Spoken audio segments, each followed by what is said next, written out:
Antonio, we've heard in your speech that the SFDR disclosure is a very important topic for ESMA, and obviously it's something which keeps the industry busy as well, and the national regulators.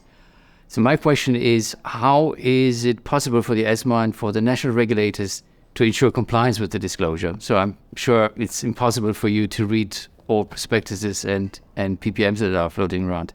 Sure, thank you. It's certainly a challenge for, in particular, for the national regulators who are in the front line, because we as ESMA, we are not directly supervising the investment management industry, but it's something very, very important to ensure now, after this wave of new rules, that we ensure that they are properly applied and implemented, in particular when it comes to the disclosure side and prospectus documents for funds.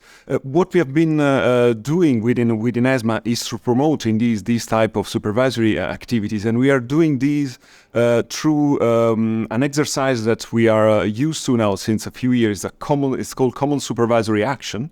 It's an exercise where we as ESMA coordinate supervisory activities from the 27 EU regulators across the union, where they each go and do supervision in their specific market, supervision of their industry, but on the basis of a common methodology. So we set a minimum threshold, a minimum common denominator, and then there may be some specificities that are added on at local level.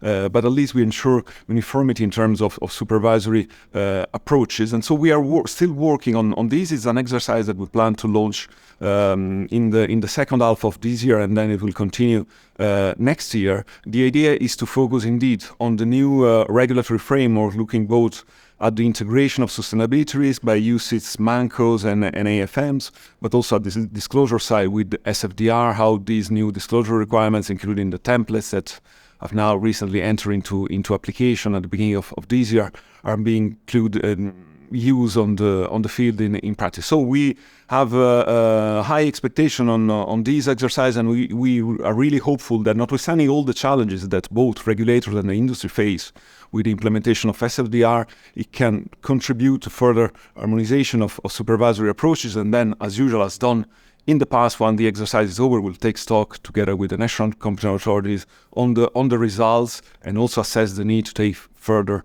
supervisory action. Thank you very much. Go.